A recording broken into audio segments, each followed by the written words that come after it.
Then I gotta get in here, and if we just leave it for a second or two, it'll get some people's attention.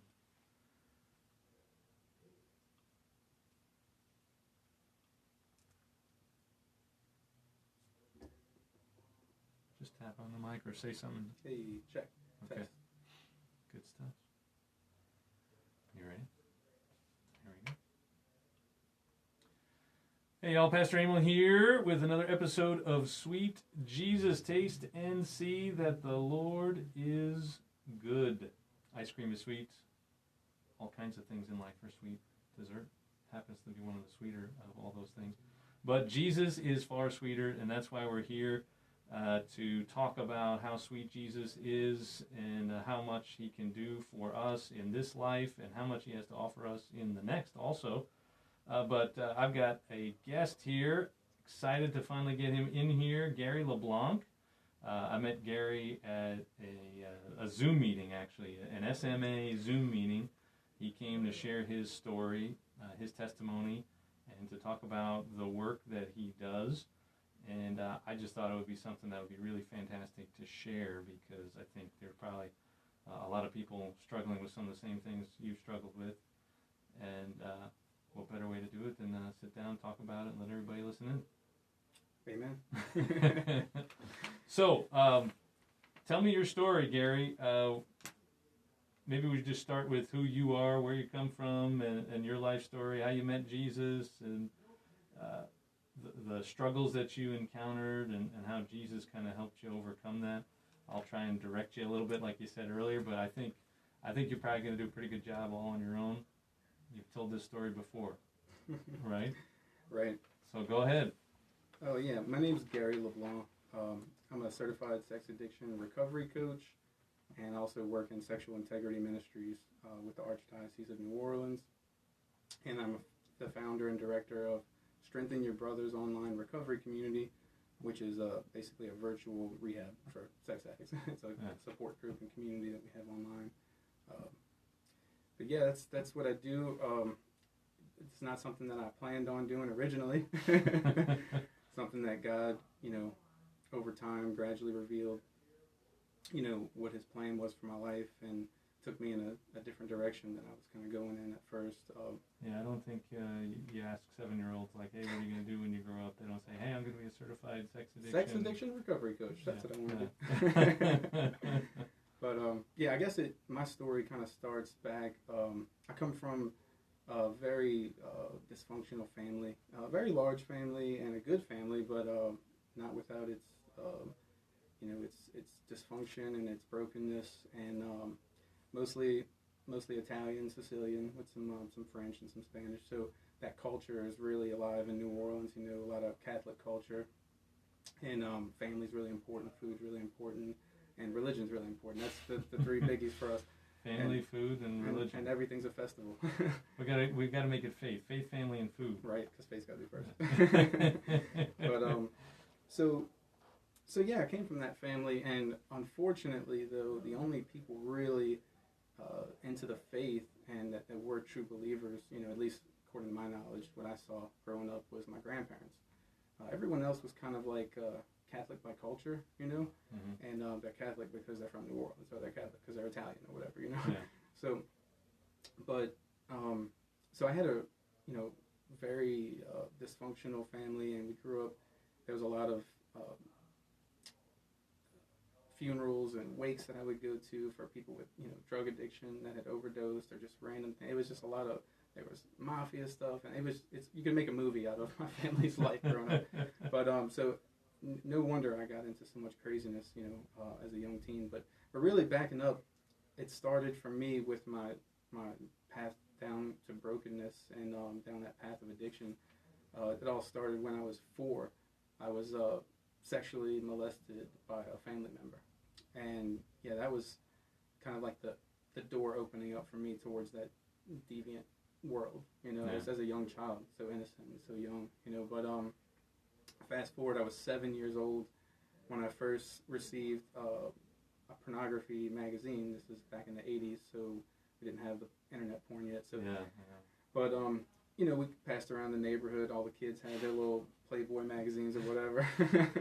And but that I remember when I was 7, I had already had that kind of that door opened up towards that trauma and that sexual deviancy already opened up. And then I get this porn magazine, which is at 7, you don't know what to make of stuff like that, because you're really not ready mentally for sexual things in your mind.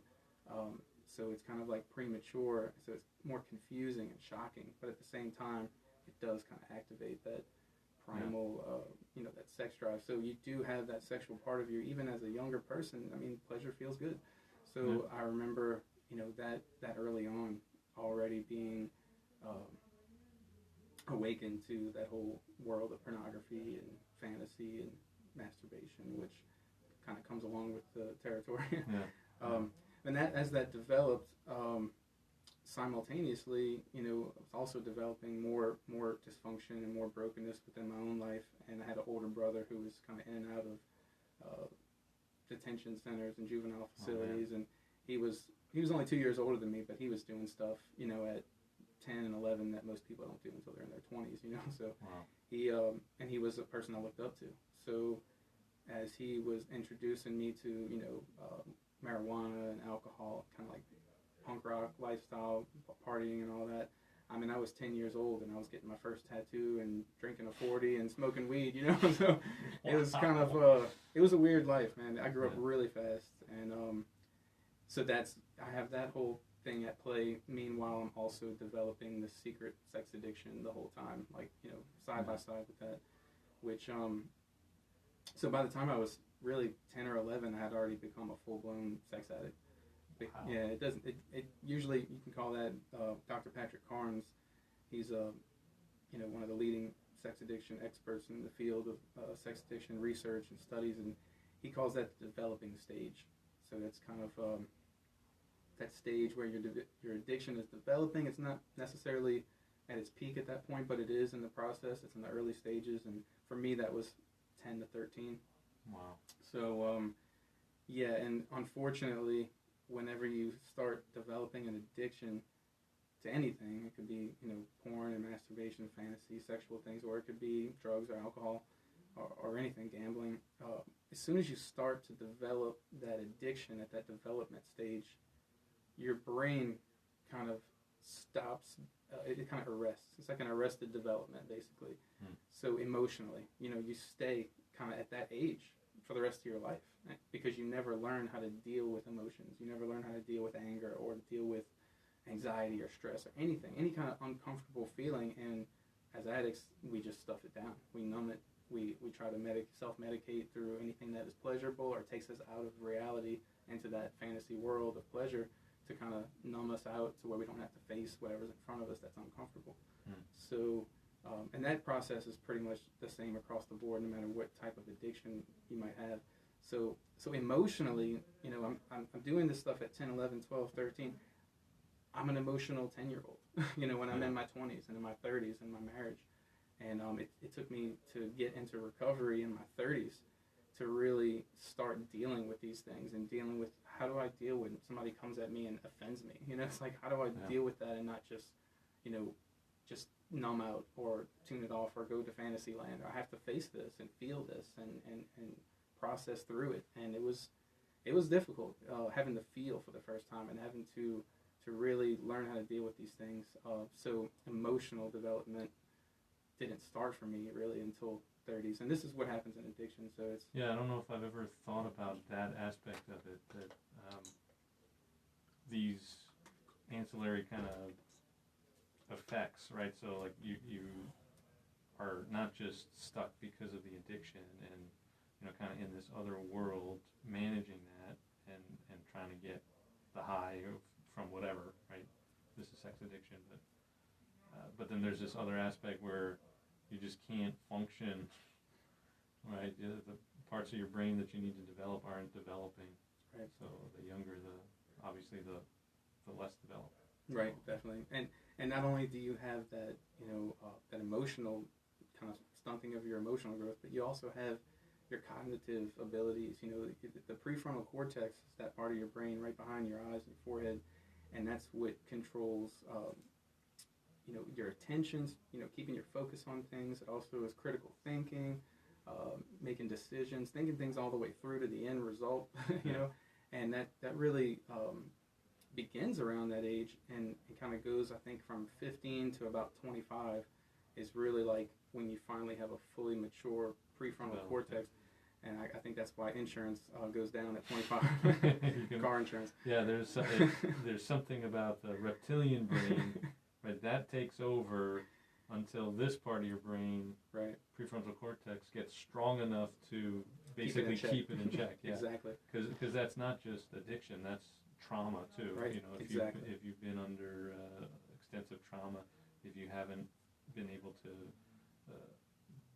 rely on a regular supply of food or a safe home, or so many other things, it just never develops. Yeah, and basically with sexual addiction, the neurochemical dopamine gets released in the pleasure center of your brain and goes to the prefrontal cortex, and it kind of spreads throughout the circuits in the reward center, the reward system in your brain. But it's too much dopamine when we have pornography and masturbation and fantasy overload. It's constant, and with any addiction, but especially with pornography, it's just this massive amount of dopamine flooding that prefrontal cortex, which then eventually makes your brain shrink back. It's like your body saying, I can't take too much of this. Like, I'm not designed for this much. Mm-hmm. So those dopamine neurons, those little receptors on the end, they start shutting down, and you literally lose part of the gray matter of your prefrontal cortex. So your brain literally shrinks with pornography addiction and sexual addiction, which is pretty wild to think about. And this happens with other addictions as well. So that's why if you look at like a brain scan, which I don't have one, I was going to bring it to you and I forgot, but there's an image of a brain scan of a drug addict brain and of a sex addict brain, and they look identical because both of them have almost like a nub, like a shrunken back prefrontal cortex or an ate up prefrontal cortex on both sides. Wow. And also the reward centers of both brains, they're a little bit too active. They're too lit up on the screen. So you could tell that the reward center's been hijacked, prefrontal cortex has been damaged, and that's basically that you're driven by your impulse, and that reward seeking and that pleasure it's taken over your brain. So that's 10 to 11 is when you said your full-blown addiction, but it's kind of the development stage. How does that progress from there? What happens? You leapt sort of from there to 20s and 30s in marriage, and is there anything else important in there for us? A lot happened. Okay. A lot did happen with me in my teenage years because, like I said, you already have this emotional, immaturity and this block of my emotional growth, this arrested development. Then I've got my prefrontal cortex right when it's finally starting to really develop around 15, and in your teenage years is when it's starting to develop, and I'm already attacking it and killing it right away. So really, I didn't have much control. I was like an eternal teenager, in my 20s and 30s until I got in recovery and started restoring the functions of my prefrontal cortex by recovery. But kind of rewinding though, so what happened with me is that addiction never stays the same. It always grows and escalates when it's a real addiction. So just like anything else, you might be an alcoholic and then, starting off with a six-pack, on the weekend, then you're drinking a six-pack a day, then it's six-pack plus every day. You have to continually increase the intake to get the same feeling, to get that same effect and that same high. So, and that's called tolerance, so your brain gets used to that same amount of dopamine and it just doesn't do it anymore. You have to up it to be able to, you have to give it even more or more intense versions of that same thing to start feeling just the same, really. Not even to feel better, but just to feel the same high that you had before. Yeah. It's that eternal chase for that first high, But so with sexual addiction, this usually goes from, masturbation and Playboys and things like that, or lighter softcore stuff to more hardcore pornography. And then the hardcore internet pornography will go to more deviant stuff, like the more violent and strange pornography that people will look for, because that regular pornography just doesn't do it anymore. It's not as shocking and it's not as novel and different, and the brain always looks for that, for novelty and new and something fresh and different, and especially with addiction. So you could see how the behaviors escalate in sexual addiction. It might go from just viewing softcore porn to, within a couple years you're viewing hardcore pornography daily, and then even that doesn't do it for you. And that's when people kind of cross over into doing stuff in real life, acting out, and taking risks in their relationships or with prostitution and just all kind of crazy things that can happen in addiction that I've seen, not necessarily always in my own life, but being in this world, in this field, I see it every day. So, and you see that progression.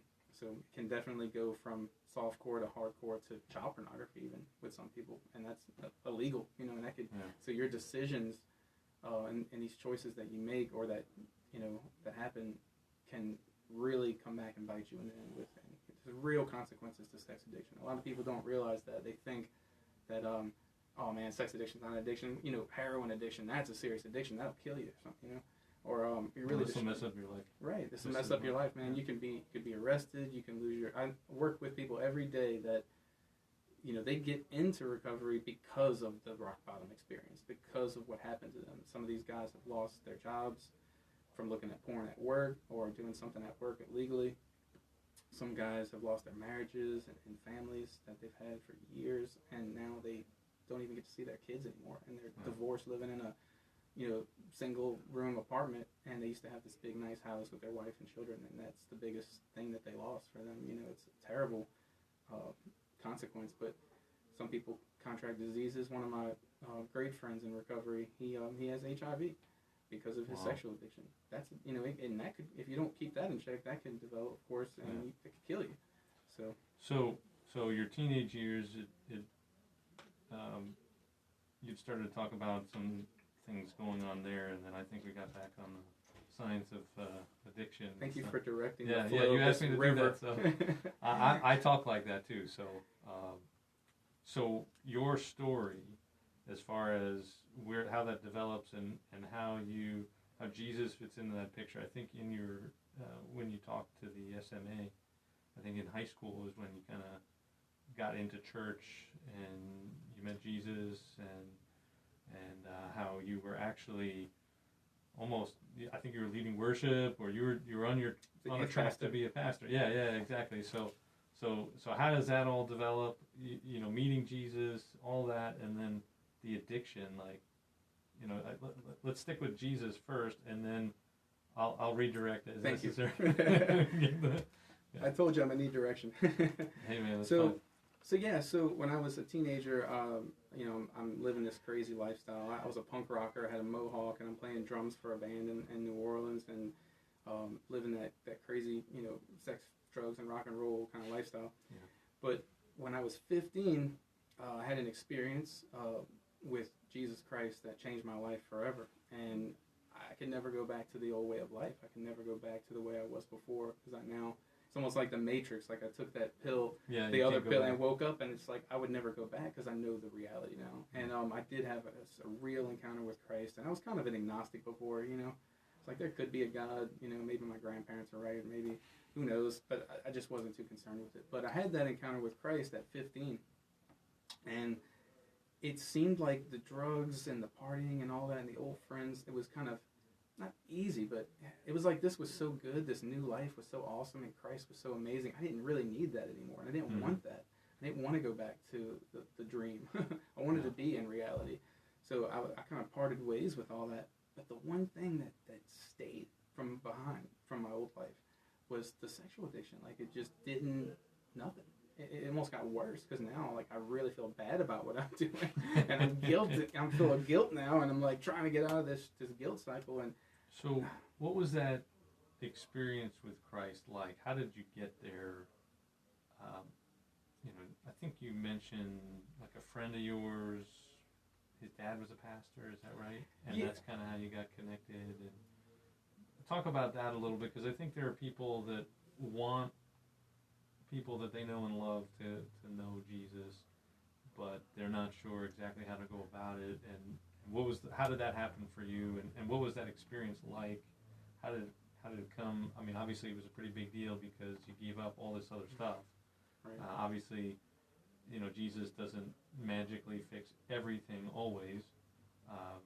Paul had a thorn in the flesh that he begged God to take away. He pleaded with him, Lord, take it away 3 times. There was some big ask like, get rid of this, Lord. And he didn't take it away. He said, my grace is sufficient. So Jesus doesn't magically make everything perfect in this life, at least. But clearly there was an impact. But how did you get there? What was that experience? What was it like? And then on to the one thing that kind of got stuck. Well, yeah, so to make a very long story short, because I know we don't have enough time to go into all the details of that, but I definitely had an encounter with Christ, and it all started with a guy in my gym class who recognized me as, somebody that was into the same type of music. We were both kind of rockers and into punk rock and, hardcore music, straight edge music. So he noticed that I was like him, so he reached out to me. I used to sit on the bleachers and I wouldn't dress out or anything. I was one of those kids, so I didn't do good in school. But neither did he. But he was a Christian. He was the pastor's son. He was a preacher's kid, a PK, and of a church in Slidell, the Vineyard Christian Fellowship. And that Pastor Jim Long was his dad. And Pastor Jim was a great man. He was an awesome man of God. I owe my life to him, really.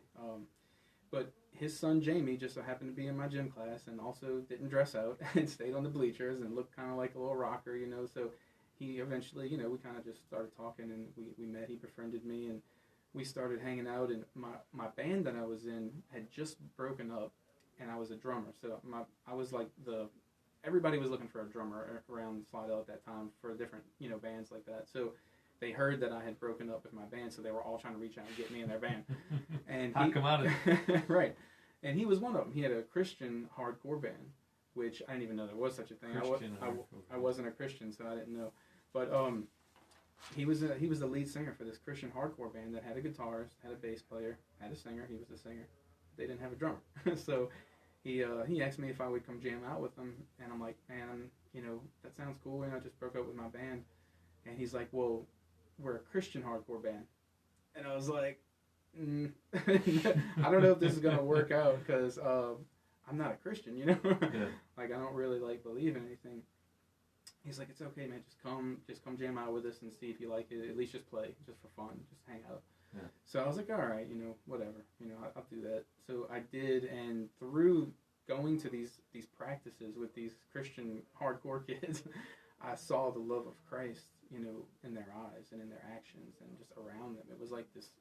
My friends in the punk rock world, man, they were doing drugs and fighting each other and stealing, robbing each other, and it was terrible, man. They were stab you in the back in a heartbeat, literally. And then these guys are buying me hamburgers and picking me up to bring me to practice, and they're like, giving me a hug and smiling at me, and I'd never experienced love like that from my peers, So I'd seen that in my grandparents, and also in some church people before, older people, but never amongst people my age.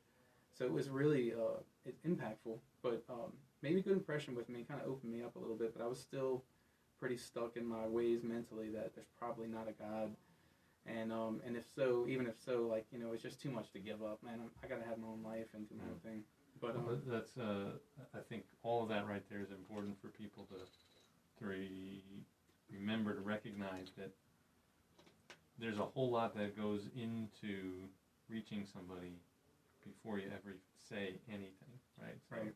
The actions speak louder than words. Yeah, I think Jesus said something about that they'll know you based on your love, not your holiness, right? Not your perfect theology or all this other stuff, but your love. Yeah, and it was these young teenagers that were on fire for God and had a love for God and a love for me that really opened me up to want to stay around them, kind of gravitate towards them as like a magnetic draw, And I didn't even know it, but God was using this Christian hardcore band and these young teenagers that were just crazy kids but they loved God and they were really cool. So they drew me in, and eventually what happened, to make a long story short, I was grounded one weekend. Me and my mom got into it, and I couldn't go anywhere, my dad said. So the whole weekend I was grounded, so I was real bummed out about that. But I got a phone call from the singer, Jamie. He's like, hey, man, you want to go to an island? And go to an island with a beach and barbecue and all the weekend? I was like, yeah, but I'm grounded. I can't do anything. He's like, well, dude, it's a retreat. It's a church thing with a bunch of guys from the church. So I know your mom will probably let you do it, So that's right. I remember. Yeah. So I asked my mom. I was like, "Hey, can I go on a retreat this weekend with this men's retreat from Jamie's church?" And she was like, "You want to go to a retreat?" She's like, "Sure, go on." So she sent me off, and I just did it to get out of the house. I wasn't really interested in anything to do with church or finding God, but little did I know God had other plans for me that weekend. And I think it was the first night. I knew in my mind that these are Christian guys. They're going to try to convert me to their religion or whatever, and I was going to have to get prayed over, or they're going to try to talk to me or something. So I figured if I just let them do that and get it all out of the way the first night, I can enjoy the rest of the weekend, and they'll leave me alone, So I was just waiting for it. I knew it was coming, and of course, towards that night, they started playing the guitar and singing the old Vineyard worship songs, and they had a little circle they had formed in the living room, and they all were just praising God with all their hearts, and I was just feeling really awkward because I didn't really believe in God 100%, and I just felt out of place. And also, I was like waiting for that moment they were going to try to convert me or whatever. But they did. They called me over, and I was like, let me just get it out of the way. So I let them pray over me. I did not expect it, but God showed up in such a powerful way that physically I could feel His presence.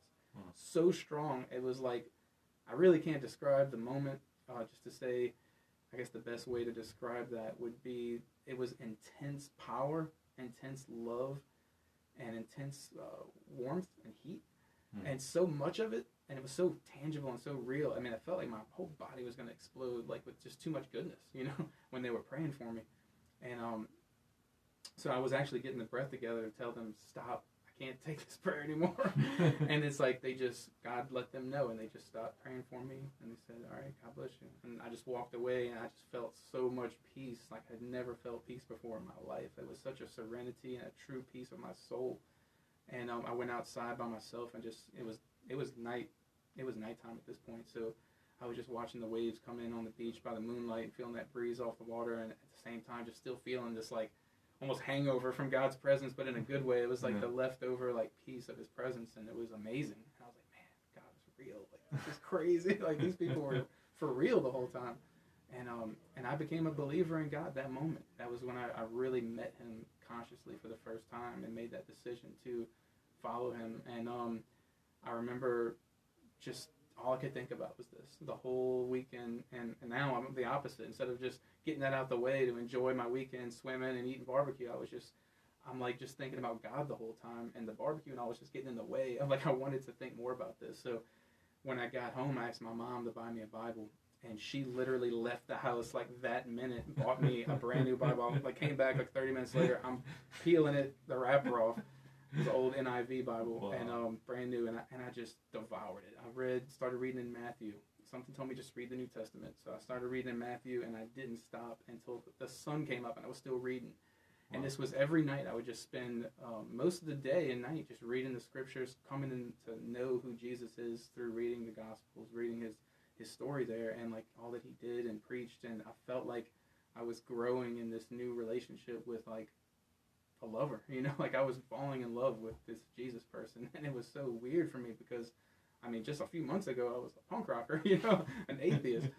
But it was crazy. I couldn't get enough of it. So I just spent a lot of time in prayer, praise and worship, fasting, reading the scriptures, trying to practice these principles that I learned in the Gospels, like of being humble and helping others and giving to the poor people and to visiting sick people, and doing things in the secret, and just all those things that Jesus talks about. Like, I would practice it. I'd learn about it, then I'd try it out that day. Mm-hmm. I'd learn a little more. I'd try, and I just began to be discipled by Christ Himself, really, and by the Holy Spirit, like at my house. Like this went on for about a year, and I pretty much withdrew from the world. I was almost a hermit for this time. I mean, I rarely went out unless I had to, and people would call me, come on, hang out. Even the guys in the band, they'd want to come chill. And I would just turn down most things. I just wanted to be with God and kind of purge myself from all this craziness of my old life.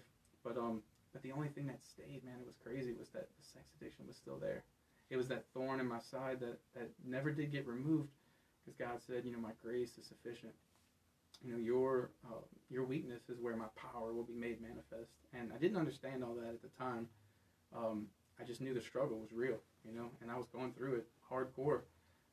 So I was now living like a double life. I'm like Dr. Jekyll and Mr. Hyde, because by day, I'm reading the scriptures, I'm praying, I'm helping people, I'm praying for other people now, witnessing to other people, sharing my story with them.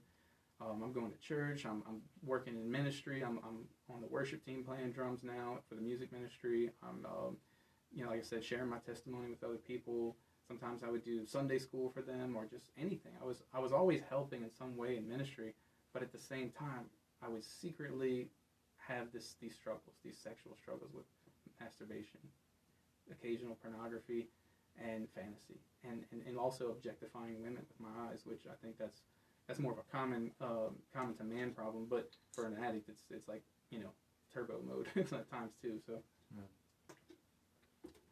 So I had these struggles with this sexual addiction that just wouldn't go away, all during the time that I'm meeting this new God and falling in love with Him and starting to do ministry work, and just it's like my life is just going in that positive direction, but it's just getting worse and worse on the other hand with the sexual addiction, and I felt so ashamed and embarrassed about all this because I'm a Christian. I shouldn't struggle with this kind of stuff, right? This is something that the heathens are doing, but I'm doing it. Well, this is one of the things we talked briefly before we sat down here about Martin Luther and Lutheranism and all that kind of stuff. I'm a Lutheran trained pastor, but I like everybody. We're brothers and sisters in Christ. Me too. But Luther, one of the things he had was this Latin phrase, simul justus et peccator, this idea that we are simultaneously sinners and saints. Right? So just because you know Jesus doesn't mean you're perfect. It doesn't mean you have to be perfect to come to Jesus, right? So you had this entire experience, and you were in the throes of a lot of sin, and then even afterward, you're still struggling in some big ways. So I think people have this barrier, like, I can't come to church, I can't be a Christian, I can't read the Bible, I can't do any of this stuff, I can't pray because I'm not good enough. I have people all the time that say, "Oh, the building's going to collapse if I walk in," and that's just not the way it is. And this Jekyll and Hyde idea you mentioned, I think a lot of people, it is actually harder to become a Christian because you don't have that problem until you're a Christian. You don't actually recognize, you don't actually have really the good part, right? You're just, hey, whatever I want, whatever feels good, whatever, is in front of me, and whatever the world tells me, and, I'll just keep doing those things, and there's not even a question in your mind whether it's good or bad, right? Right. And now all of a sudden you're like, oh crap, the Holy Spirit is working on me and trying to get me to be conformed into the image of Christ, and there's actually, I don't know if you know 10th Avenue North, it's a Christian band. They've got a song called The Struggle, and the chorus, I use this a lot, so there may be people that are getting bored with hearing this, but I'll share it with you. The chorus, it goes something like, I think it's, hallelujah, we are free to struggle. We're not struggling to be free. And so the idea is that we're free in Christ, but we're free to now engage in this struggle that we didn't even realize was a thing. But we're not struggling to be free. We're not struggling to find salvation or forgiveness or love or acceptance. We're just now we're soldiers in the battle, right? That's it. We got called up, right? Right. So that's pretty neat stuff. So I guess at that point, I started noticing that now I guess I'm 18 at this point now. Okay, we're fast forwarding a little bit. 18, I really start feeling a call to the ministry. So my church, the Vineyard Church, they actually put me, kind of sit me off to be trained, and I went to, under the direction of my pastor, Jim Long, and also a youth pastor friend of mine, Chad Cochran, over at New Jerusalem, or now it's Generations Church, I think they just changed the name. Awesome guy. But they, under their direction and mentorship, I was looking around for a ministry school to go to, and I wound up going to School of Urban Missions, SUM, which is Assemblies of God Bible School, where it's, trains you in theology by day, by night you're preaching in Bourbon Street, and Wow. you're going into projects and all kind of stuff. So it was church planning and in the hood. It was awesome. It was really a great experience. And some great people there, and I learned a lot. So I started youth pastoring at the Vineyard Church. So now I'm a youth pastor. I'm in Bible school, and everything's really just full throttle in my spiritual life and my development of my ministry, and God's really used me. But at the same time, I'm still struggling with this, and I can't break free from it, no matter what I do on my own. I'm just trying to do this by myself. And eventually, my sexual addiction, it developed to that point. Like I said, this always escalates. There's always a tolerance and a build-up. So there's an escalation and a more dangerous, more risky, more quantity, of the material that you use. So this happened with me, and there I am as this youth pastor by day, but the Dr. Jekyll, Mr. Hyde thing by night or on closed doors, I'm like very at my peak of my sexual addiction, I guess at the worst stage. And actually at this point, I slipped up and my sexual addiction got made public, and everybody in my church knew about it. And then I lost my position as a youth pastor. I lost my reputation as a believer. I basically hit rock bottom, and everything. This was when I was 20 years old. So between 18 and 20 was those school years of the Bible school and the ministry, doing the youth pastor thing. So by 20 now, I'm totally broken, and just rock bottom. And there was no other place for me to really look but up to get out of this hole that I was in. So then I began to be humbled and broken, and that's when God really started working on me as far as leading me into working on this issue and getting recovery, and also leading me to what He would eventually down the road bring me to, this ministry of helping other guys in the church who struggle with sexual issues, which, like I said, I never would have picked that. I thought I was going to be a pastor, a church planner, really. It was what I had in mind originally. And at one point also wanted to be like a Franciscan friar in New York with the brothers up there. So that's a whole other story. But we're skipping over a lot. A lot happened in the teenage years for me. So, but that's not what God wanted for me. He knew before the foundations of the earth were laid. He had me in His mind, in His heart. He knew who I would be. He knew that I would make these mistakes, and He had a plan how to use it and turn it all into good in the end. Yeah. And that's what He did. He's taken my brokenness and my scars and used that to be a source of hope for other people who struggle with that same thing. And that's the beauty of recovery.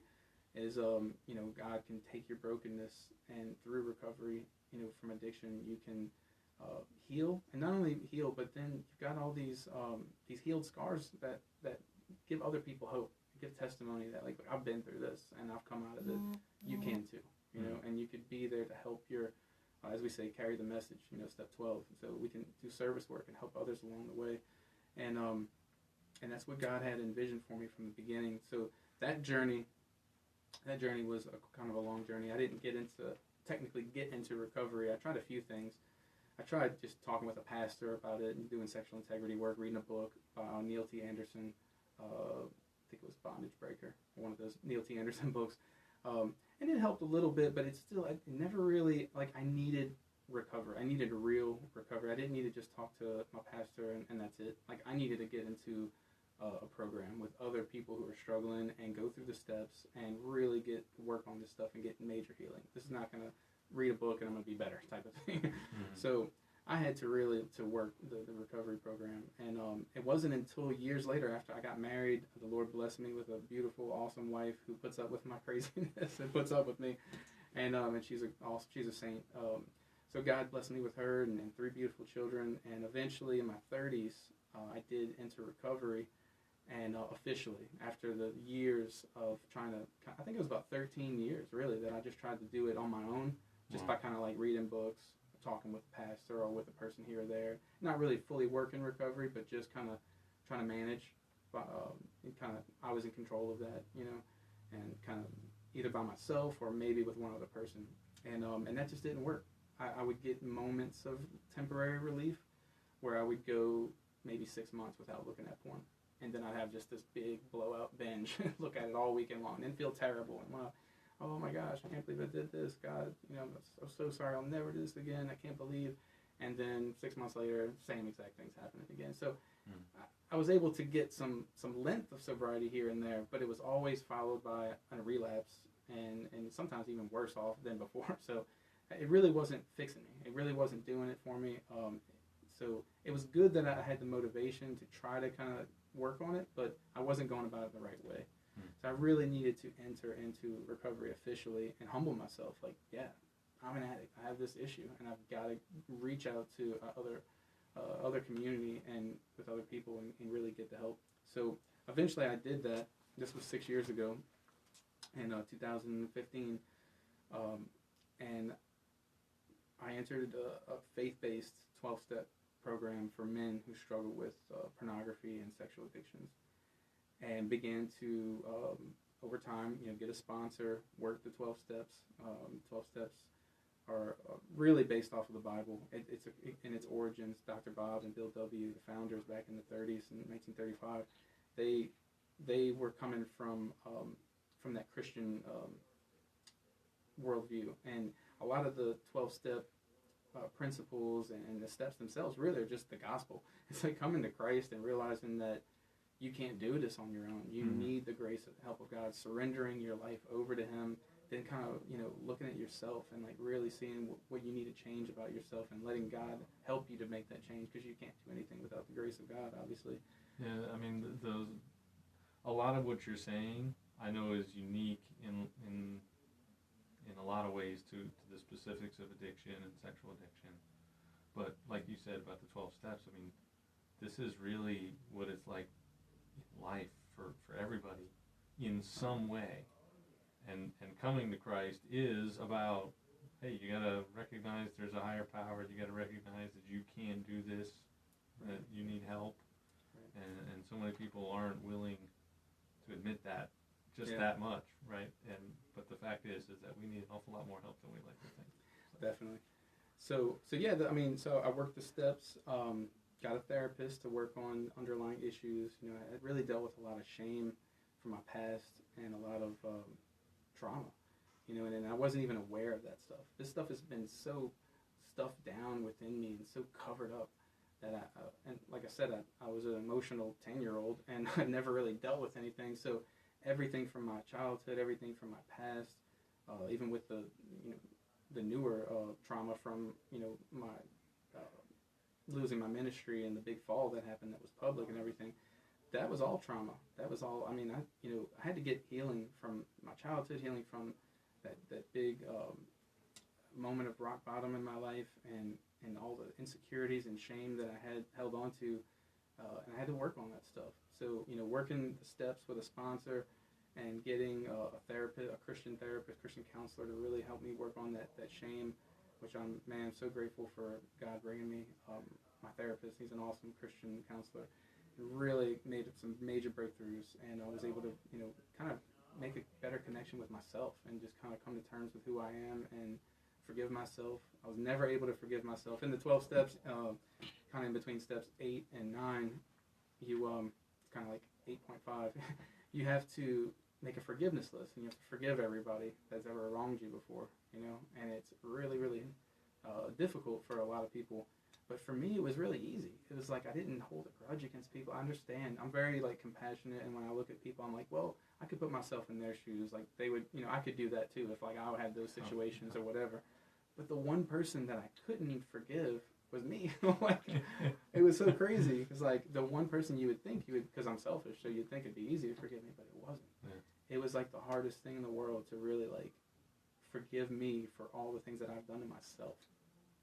Not just because of my addiction, but with everything, So, God, I remember one day I was praying in my room, and God just let me see myself as a child, like how I looked when I was a little kid, and just seeing myself as that little child enabled me to have compassion on myself, because I have kids, so I can look at them and when they make mistakes, and I know, it's a kid. But that's the way God looks at us, He's our Father, and we're just His little kids. And when He sees us through the eyes of love and compassion. And even with our brokenness and all the stuff going on, He still loves us anyway, and He still wants us. And that's something that I always wanted, to be desired and to be wanted. And I think a lot of addicts struggle with that as well, that especially sex addicts. We have a desire for intimacy, but we don't know how to meet that need healthily, So much of what you're talking about, again, is, not just sex addiction stuff, but it seems like it's a way I've started to think about faith and think about the Christian life.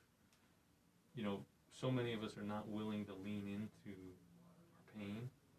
We're not willing to lean into our suffering, our trauma, our failures, all that kind of stuff. And yet Jesus gives us this amazing example with Peter. Because before Peter becomes the amazing Peter, right? Through the Gospels, he's like this bumbling idiot. He just opens his mouth before he should, and he's, jumping before he thinks about it, speaking before he thinks about it, all that kind of stuff. And in some ways, it's admirable. Like, hey, the only other person to walk on water was Peter, actually. Right. Peter actually walked on water for at least a little bit. But of course, he's got this big failure, too, when he denies Christ 3 times. But Jesus, in order to get him to the place where God wants to use him, in John 21, Jesus is risen. He shows up on a beach. They're out in the boat, and they go, "Oh my goodness, it's Jesus!" And Peter, like Peter would do, jumps in, and he runs out back to the shore and sees Jesus. And then there's this conversation at the end of that chapter about, hey, this guy John, what are you going to do about him? And hey, what is that to you? You let me worry about him. You worry about you, kind of thing. But then he says, do you love me? Right? And yeah, I love you. Of course I love you. Of course I love you. Yeah. And then feed my lambs. And he changes the way he says it. I'm not exactly sure. I'm not going to quote it right now, but this is the general idea. And then he asks him again, do you love me? And he says, of course I do. I do. And then the third time, and it grieved him because he asked him the third time. Why? Because he denied him 3 times. It's like Jesus is saying, can you look at this? Because if you can look at this, you can do just about anything. Yeah, and Jesus allowed Peter to make amends for all 3 times that he denied him. He was able to do like we do in the 12-step world, and we make amends to you people face what you did, and you own it. And the way to own it is not to run from it forever, but to actually, hey, if there's something I can do, that's a full. I don't know how many Lutherans are ready to go there yet. So let's. But if we can face our failures and all this junk in our lives, the pain in our lives, God does amazing things. Just like He's starting to do amazing things for you now, right? Because you went and faced all this. Now you're helping all these other people. You have recovery, but you're also helping other people have recovery. And that's only because you were willing to get stuck in the mud for a little while. Right? A lot of people will think about, well, I'm not going to mess around in the mud and play around in it forever. You got to just move forward. Well, no, actually, you got to get a little dirty first. And then you can really move forward. You're not really moving forward until you do that. Definitely. And that's one of the beautiful things about being an addict in recovery is it's one of the only recovery. It's one of the only things that and being an addict that you're better off after you work the steps, after you get the healing, after you work recovery and really let it work on you, than you were even before your addiction really took hold. Like, it actually makes you a better person because you're forced to look at yourself and make these changes and grow as a person and deal with all this stuff you've never dealt with. So every Christian should go through the 12 steps. I think so. I haven't gone through the actual 12 steps, but I know a lot of what's there. And it's good stuff, man. Yeah. It is. But yeah, so it's amazing how God was able to take my weakest moments, my worst mistakes, and use that to bless others, give God glory. And every time I share my story, I'm giving God glory. So God's getting a lot of glory from this. Other people are being helped, and and most of all, for myself personally, He's given me a hope in the future. Because, that was one of the biggest things when I was younger, and early teenage years, like when I was mohawk and doing the drugs and all. I really didn't think I would live past 20. I just thought I was gonna just go hard and party hard until I die, and then I didn't even want to be older. I didn't want to deal with all that stuff. I didn't want to deal with life, be a man and have to go to work and take care of kids and all that. So I literally just planned to just do drugs and party and rock until I die. And so I never really thought of having a future, or could even imagine myself being an adult and having a future.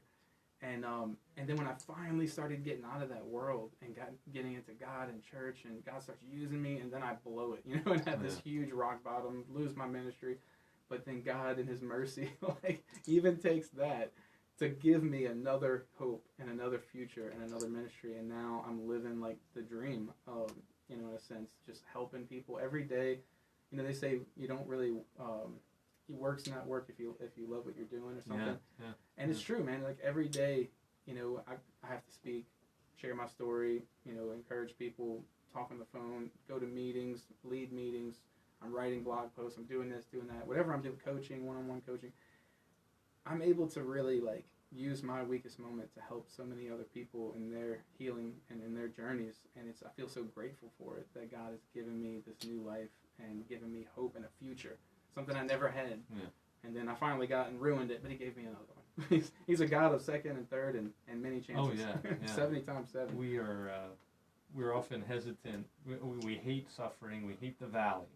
But actually, those are the defining moments. Those are the moments when the supernatural love of God and the supernatural power of God actually are evident, not only to us, but to the people around us, right? So when we're in the valley, in the mess, I'm actually preaching about this on Sunday, so it's right on the top of my head. Transfiguration, they're up on the mountain, they see Jesus, they see the glory, and that's great, but you know what? That's not even what shows the true glory, right? Well, he's got to come down that mountain and head into the valley of suffering and head to the cross. Yeah, and then he asks everyone else to take up your cross and follow me. And that's really where the big stuff happens. That's where the supernatural love of God, when you love somebody that doesn't deserve love, right? When you achieve something that you could never achieve on your own, that's when the supernatural power, supernatural love of God is evident. Our friend is going to be here in a few minutes, but I want you to share a little bit about why sexual integrity ministry is so important. What are some of the stats on, what do the churches look like? What does the world look like? Why are you still in business? Yeah, sure. Why are you going to be in business helping people with this for the foreseeable future? Yeah, definitely. So sexual integrity ministry is extremely important in every church. And it's not just, them Catholics, they got a sex scandal going on, they need help, or this denomination over here. Every church right now is in a crisis. There's a pandemic going on in the spiritual realm that has been going on long before COVID-19. And it's the problem of pornography and sexual immorality in the church. And I think it's been there for a while with sexual immorality, but pornography in the past 20 years or so has just fueled that fire, and now it has become the predominant addiction and the predominant evil within, even within the Christian ranks. It is everyone's affected to get us. I mean, you just see the ways that they are trying to get at people, and I think there was even like a Law and Order episode at one point where they had somebody on trial, and he was actually acquitted, and they went after this company because they continue to go after him even though knowing that he had an addiction and it turned into something. I forget all the details of it, but they are predators. These people are really trying to get us to screw up. Yeah, right? They are. And in fact, it's so insidious. The porn industry takes website, the URL, like the actual website address, they'll have names like SesameStreet.com or things like that, to where they want to get kids in this. They want you to get exposed to it as a child, because when you're a younger person, your brain is learning, and it's so malleable and like changeable. It's neuroplastic, so it can change. You can rewire your brain. You can learn new things, and it grows and changes. And when you're a child, you're just so much more susceptible to develop attachments and addictions at that age. So they want to hit you then. It's like a good drug dealer, They want to give you the drugs and get you hooked on it so that they have a lifelong, buyer. And they do stuff like that, where they'll have SesameStreet.com, and the kid will see it, oh cool, and click on it, and it's just hardcore porn. A typo, right? Or like Sesame Street exactly. with an A, or, exactly. or Streets. And with an S or something. And that shows you how demonic the stuff really is. That there is an evil force behind this, and it's not just the people making all that money, you know, that work for Pornhub and MindGeek and all that, like, or whatever. You know, there is a real evil spirit behind this lust stuff, man.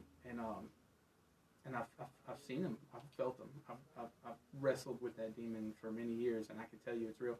But I tell you, I wanted to share some stats. I have on my phone right here some stats from the Barna Group. They put it out every so many years, I think every 4 years, research for their studies. They do statistics of porn use within the church. So within cross-denominational lines. So this is Christendom. Okay, it's not just a particular denomination. And note, this is not secular. This is within the church. So this is the guys you see every day on Sunday. And I think they did, I want to say it was, I don't know if it was 11,000. It was a lot of people that they did in this study. So this is some statistics from the Barna Group about porn use within the church. Just to give you a little idea of the evil we're facing, the pandemic. And this was back in 2016. So they haven't come out with a new one yet, so you can imagine it's probably worse now because this stuff is Everybody was stuck at home, too. Yeah. Oh, yeah. We know it got worse during the quarantine. Okay, so the porn industry makes billions of dollars every year, and estimates show that it makes more money than the NFL, NBA, and Major League Baseball combined. Wow. 1 out of every 5 searches on Google from a mobile phone is for porn. 20%. 35% of all internet downloads are related to pornography. 63% of adult men have looked at pornography while at work. Kind of going back to... Now you're talking about how you can wreck your life. Man, so many guys I know lost their jobs from doing that, man, in recovery. 56% of all divorce involves one party having an obsession with porn. That's a lot. 56. So over half the divorces within the church are direct. Porn is a direct reason for that, man. A large amount of free porn comes from human trafficking and sex slavery. So every time you view it, you're contributing to sex slavery, whether you realize it or not. You know, and this could be your daughter. You know. Yeah, those are every girl out there in those videos is somebody's baby girl, somebody's daughter, and it's the father's daughter. You know, God in heaven, man. So and it's a shame that and actually Pornhub. The largest porn site in the world, Pornhub, just got they had a suit against them from I think MasterCard and Visa broke ties with them and won't do any kind of business transactions now because that was how people would pay for their subscriptions was through MasterCard and Visa. Well, MasterCard and Visa learned that there's tons of child pornography and rape videos and stuff and human trafficking videos that are on the website of Pornhub. So when they learned of that, they investigated into it and found out that it's true, and they severed ties with Pornhub. And because of it, Pornhub had to delete 80% of their material. Wow. They had to get rid of because it was showing child pornography. Because you don't know the age of those girls in the video, you know, and also showing not only child pornography but rape and human trafficking. So this is real, man. This is a problem that people don't usually think of, but yeah. So 1 in every 4 Christian men admit to porn addiction. Porn addiction. Not porn use. That's more like 75, 80%. Wow. But yeah, 1 in 4 Christian men admit that they can't stop. It's become an addiction in their life, pornography. 87% of these men will never turn to anyone for help due to embarrassment and fear of coming out. And only 7%, and this is the point, only 7% of churches cross-denominational lines have ministry programs for strugglers with sex addiction. So, and 1 in every 7 senior pastors admitted to using porn regularly, and 1 in every 3 of those porn-using pastors believe they may be addicted. Wow. 1 in every 5 youth pastors use porn regularly, and half of those porn-using youth pastors believe that they are addicted. The same study showed that over 50,000 U.S. church leaders regularly use porn. And lastly, the average age of first exposure to pornography, 8. So, yeah, by 8 years old, your chances are, if your child lives in the U.S. and is going outside of their house, they've seen porn. Yeah, I actually, after our conversation, after a couple other conversations I have an 11-year-old, we just got him a phone. And I had a conversation with him last week because there was like a YouTube video that he must have subscribed to some channel, and I saw it and I was like, what is that? Then you watch it, it's like 35-second video, and it's some prank, like some dude who made himself look like a sexy silhouette, I think was like the name of the video.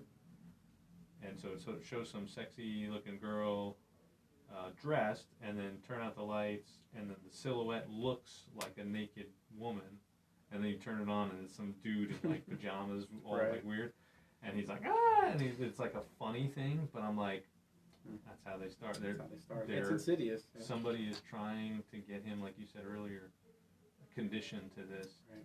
And I had to talk with him about it. And I said, Are you seen this stuff? Why'd you subscribe to that channel? And I was like, I think it's mostly joking around, but they are trying to take you down and wreck your life.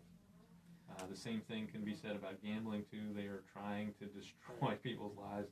That's another topic we'll have to save for another day. I'll get somebody else. This is not your wheelhouse, but addiction in general, I think, connects. It crosses over in a lot of areas.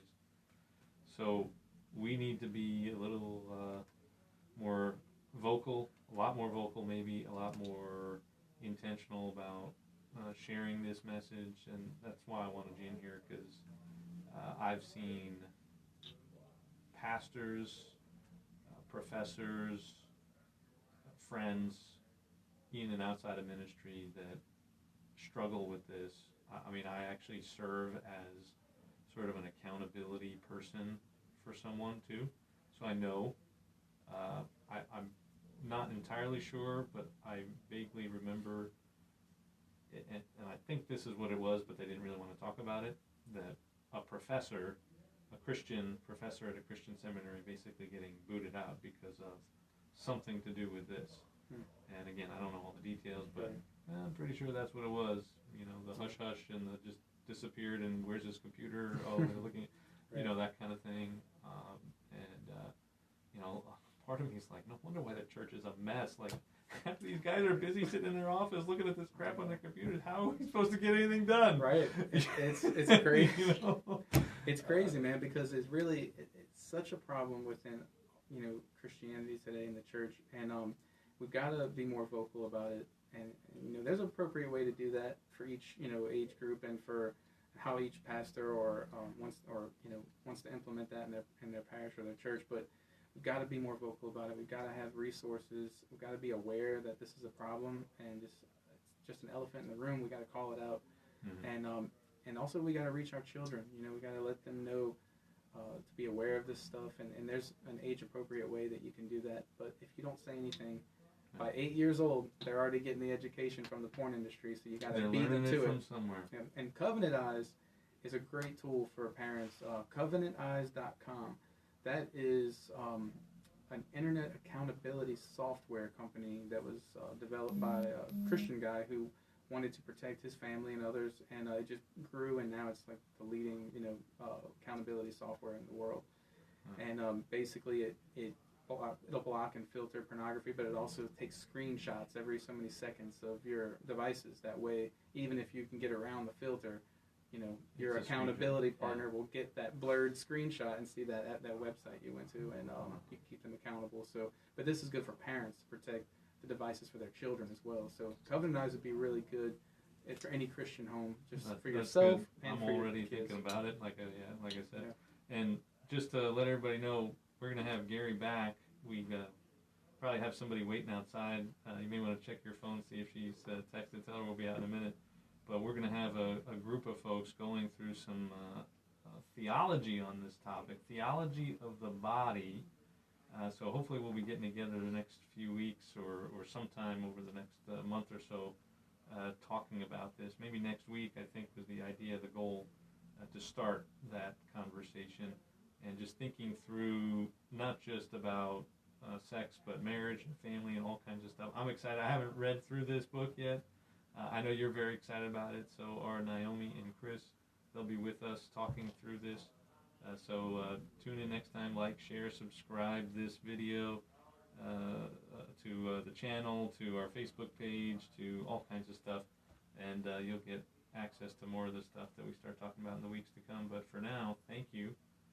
for coming out and sharing. And no problem. And thank you for allowing me to share. thank you for leaning into your pain and being willing to share that with people, because, you know, we all got pain. I've been through plenty of pain, and the more I've leaned into that, the more I've leaned into my personal brokenness and all kinds of garbage I've had to deal with, the more fruit it bears as I try to help other people. So God never wastes a hurt. nope, and we shouldn't let it go to waste. Right. So, all right, y'all. Hey, thanks for tuning in. Remember, taste and see that the Lord is good. Ice cream is sweet, but Jesus is sweeter. Bye-bye. Cool. Is she outside? No, she never texted. Okay, well. How did it go, you think? Was it okay? I think it was great. And Okay, I we're just still. got one just now. Looks I like, just parked. Not sure such building to go into. Okay, let me call her. yeah, there's like 3 of them. So you think it went okay? I think it was great, Cool. man. We're still actually live on here, and I got all these people. I just wanted to say